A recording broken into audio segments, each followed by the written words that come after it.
Lena Bergstrom walked away from her uncle's farm on the morning of October 3rd, 1856, carrying everything she owned in a flour sack and wearing boots that had belonged to her dead father. The boots were 2 sizes too large, stuffed with rags to keep them from slipping off, but they were the only shoes she had. Her father had worn them the day the tree fell on him, the day everything changed, the day a 6-year-old girl learned that the world could take everything from you in the time it took a pine trunk to hit the ground. Her uncle hadn't been the one to throw her out. That honor belonged to his new wife, Harriet, who had married him 2 days earlier and had made it clear before the wedding that there would be no room for a niece in her new household. Harriet had arrived in the settlement 3 months ago, a widow from St. Paul with sharp eyes and sharper plans. She had seen Lena's uncle at church, had learned about his 100 acres and his lack of a wife, and had made her intentions clear with the subtlety of a woman who had no time to waste on courtship. She was 34 years old, and she wanted a farm. The uncle was 47, and he wanted someone to cook his meals. It was a practical arrangement, and Lena was the only inconvenience. "You're 18 years old," Harriet had said that morning, her pinched face tight with a satisfaction she didn't bother to hide. "Old enough to marry, old enough to work, old enough to find somewhere else to be. This was my father's farm before it was my uncle's. I've lived here since I was 6. And now you don't. Your uncle has signed the papers. The farm is mine as much as his, and I say you're not welcome."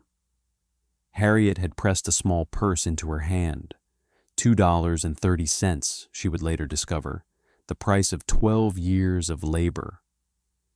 "There's a boarding house in town, or you could find a husband. A girl with your coloring might attract someone if she learns to keep her mouth shut." Lena had looked at her uncle, standing in the doorway of the house her father had built, the house she had grown up in, the house she had scrubbed and swept and maintained for 12 years while her uncle sat by the fire. He didn't meet her eyes. He hadn't met her eyes since the wedding, since the moment he had chosen a wife over his brother's daughter. She didn't argue. There was nothing to argue about. The papers were signed. The decision was made. And Lena had learned long ago that begging never changed anything, that the world didn't care about fairness, that survival meant moving forward even when forward led into the unknown. She had not gone to the boarding house. She had not looked for a husband.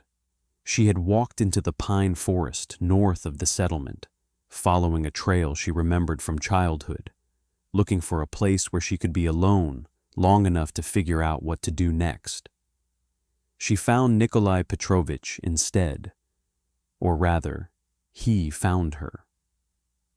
The old Russian trapper appeared on the trail ahead of her as the sun was setting, wrapped in furs that made him look like a bear walking upright, his gray beard catching the last of the light.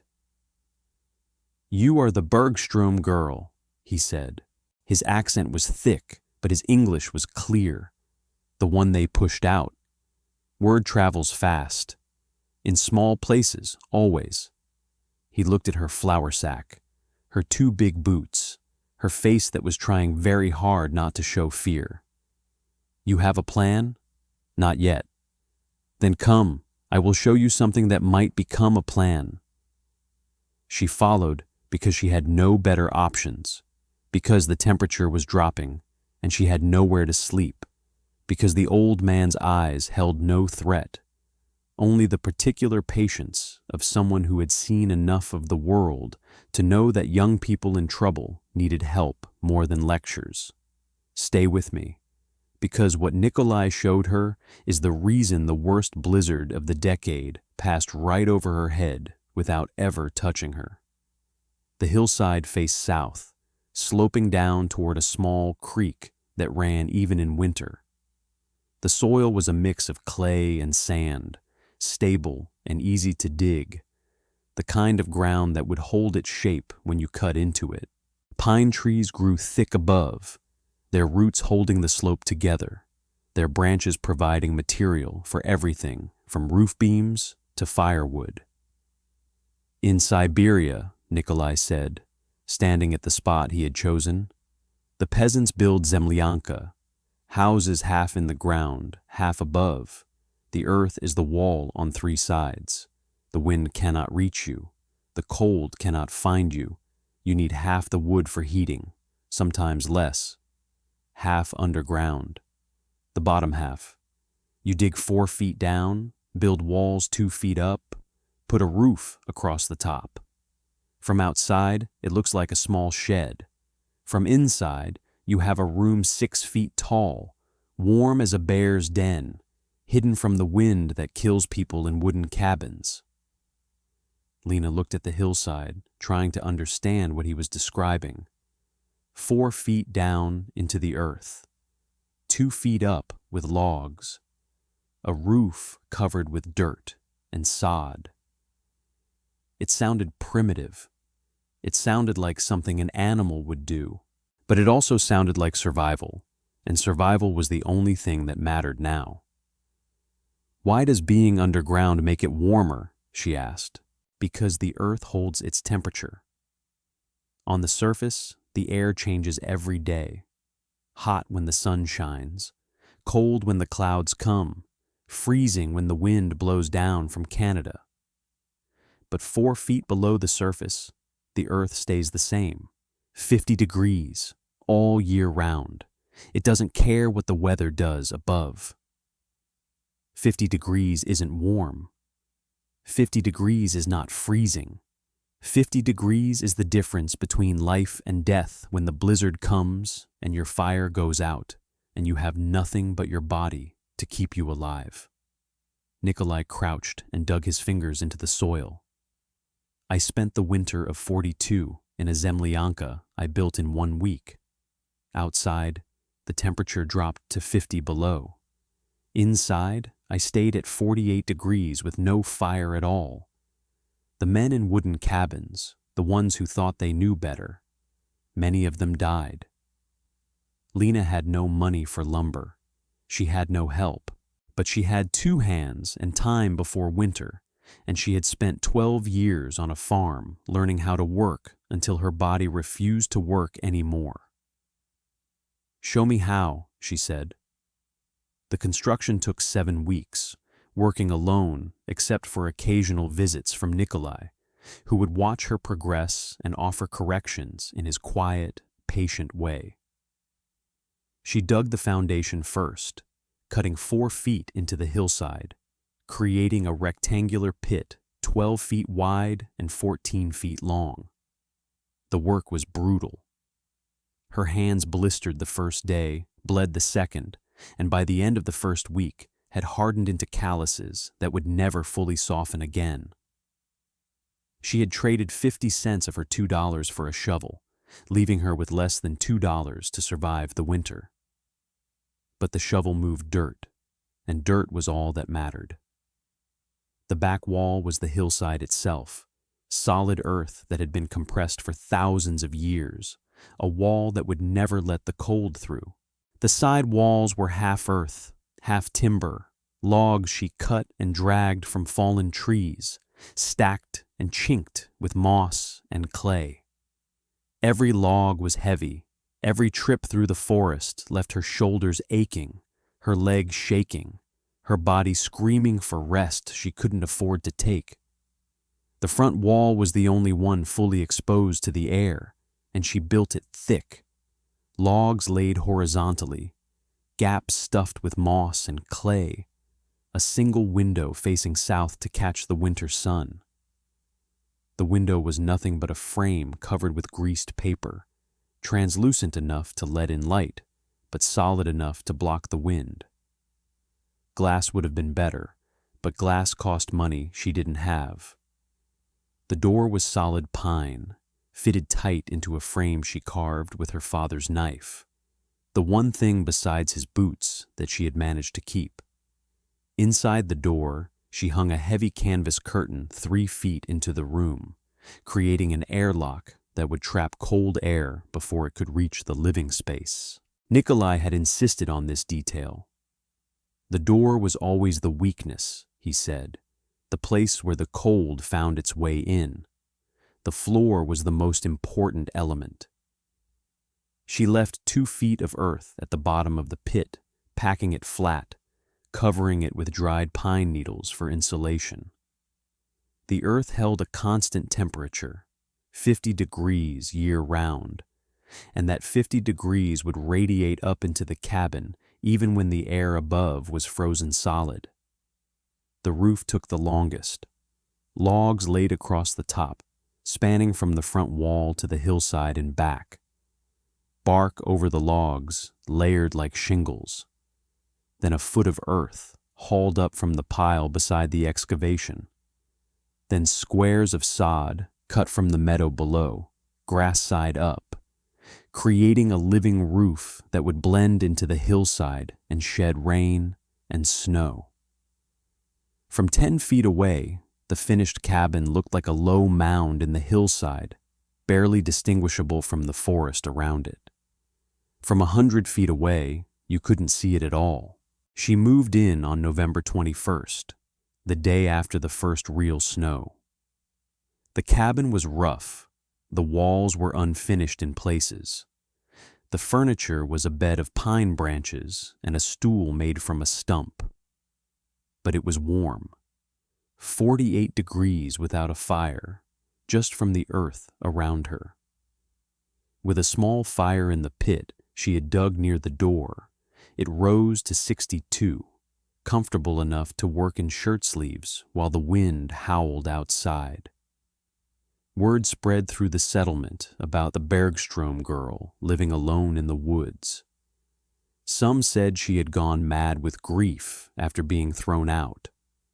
Others said she was living with the Russian trapper, which was worse, a young woman alone with a foreign man, doing God knew what in the forest. A few said nothing, but left small gifts at the edge of the forest: flour, salt, a sack of dried beans. Harriet heard the rumors and fed them. The girl was living in a hole in the ground like an animal, she told anyone who would listen. The girl would be dead by Christmas, frozen in her cave, and everyone would see that Harriet had been right to push her out. Some people simply couldn't be helped. Some people were determined to destroy themselves. But December came, and Lena didn't die. Harriet decided to see for herself.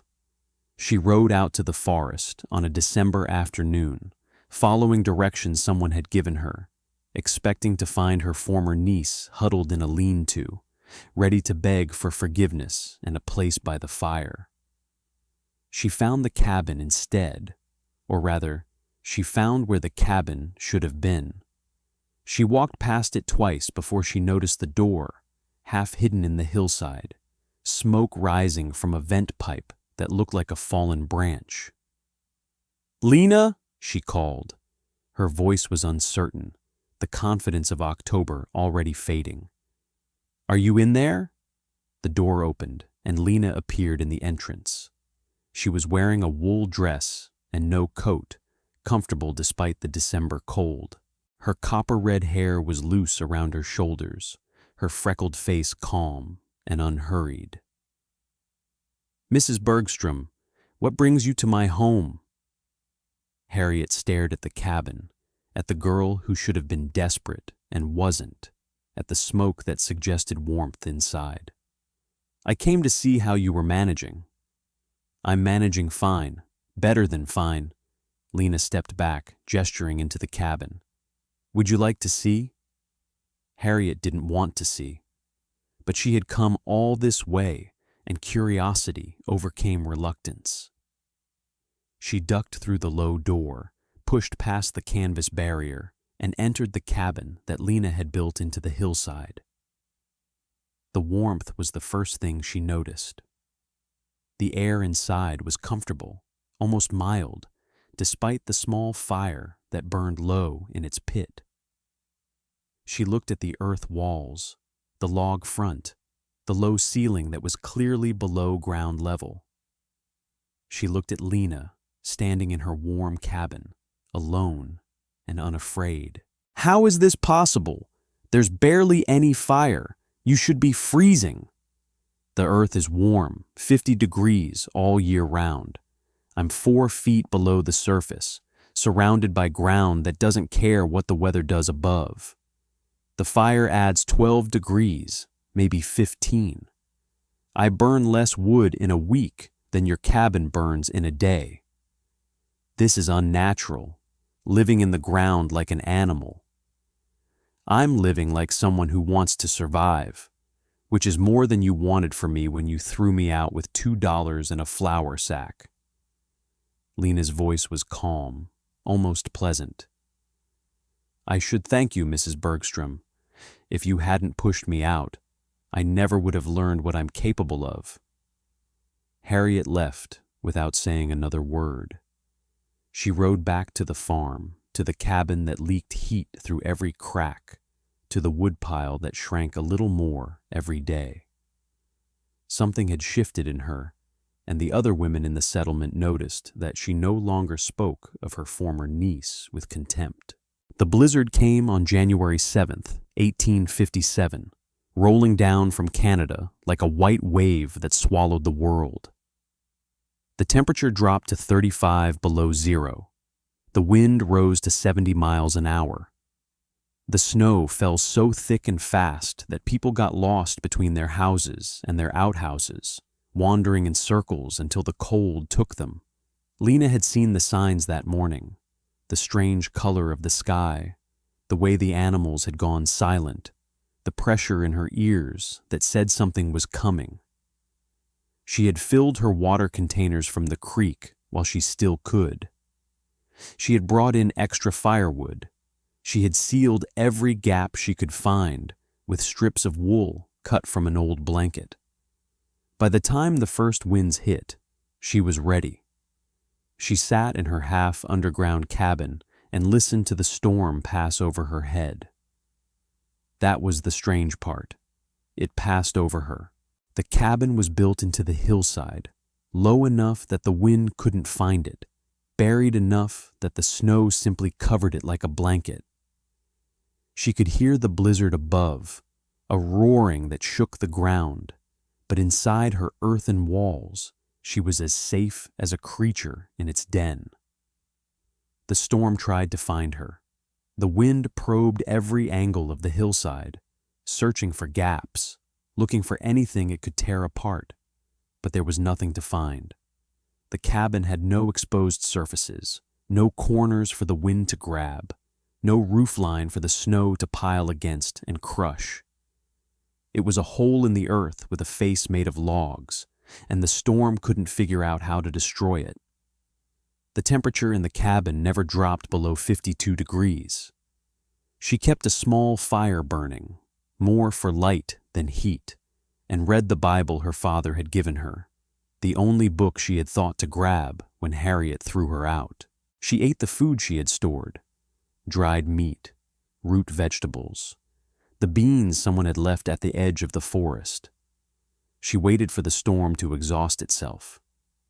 It took 3 days. 3 days of white fury, of wind that didn't stop, of cold that killed anyone caught in it. When the blizzard finally passed, Lena dug out her door and emerged into a world transformed. The snow was 6 feet deep where it lay flat, deeper where it had drifted. The settlement had been devastated. 3 families had lost their homes to fire. Stoves overworked, trying to beat the cold, had caught walls or roofs. 2 people had died trying to reach barns that were only 50 feet away. The Bergstrom farm had survived, but barely. The woodpile was gone. The livestock was stressed, and Harriet was sitting by a stove she had nearly burned out trying to keep warm. Lena walked into town the next day, On snowshoes she had made herself from bent willow and rawhide. People stared at her like she was a ghost. They had assumed she was dead. "How?" someone asked. "How did you survive that?" "I built my cabin half underground. The earth stayed warm. The wind passed right over me." The story spread. People came to see the cabin in the hillside, to feel the warmth of the earthen walls, to understand how an 18-year-old girl thrown out with nothing had survived a storm that had killed people in proper houses. Some laughed at first, called it primitive. But when she showed them the temperature, 52 degrees inside when it was 20 below outside, the laughter stopped. Nikolai Petrovich came to see her a week after the blizzard, bringing smoked fish and a bottle of something he called medicine, but was clearly vodka. He walked through the cabin, running his hands along the earthen walls, nodding at the construction. "You did good," he said. "Better than I expected. I had a good teacher. I showed you the idea. The work was yours." He sat on the stump stool, looking at her with eyes that had seen 50 Siberian winters. "What will you do now?" "Stay here, improve the cabin, add a room in the spring, dig a root cellar, build a proper chimney." Lena looked around the space that had saved her life. "This is my home now, the only one that's truly mine." She lived in the half-underground cabin for 3 more years, expanding it each summer, adding rooms carved into the hillside. She married in 1859, a Finnish carpenter named Erik Mattila, who had come to see the famous underground house and fallen in love with the woman who built it. Together they had 4 children, all born in rooms cut into the earth, all raised knowing that warmth didn't require fighting the cold. It required understanding it. Harriet Bergstrom died in the winter of 1863, taken by pneumonia that the drafty farmhouse couldn't keep away. Lena's uncle remarried again, a quiet woman this time, who had no opinions about nieces, and lived until 1878. When he died, the farm passed to distant cousins who had never heard of the copper-haired girl thrown out with $2 and a flour sack. But the half-underground cabin remained. Lena and Eric expanded it into a proper house, earth-sheltered and efficient, a home that used half the wood of their neighbors and stayed twice as warm. Their children grew up, moved away, started families of their own, but all of them built their houses low, dug into hillsides, remembering what their mother had taught them. The original cabin is gone now, collapsed into the hillside it was carved from. But the site is marked, and the Historical Society has put up a sign explaining the principles of earth-sheltered construction. It doesn't mention Harriet Bergstrom, or the $2.30, or the morning Lena walked away from everything she had known. But the earth remembers. It still holds 50 degrees, 4 feet down, regardless of what the sky does above.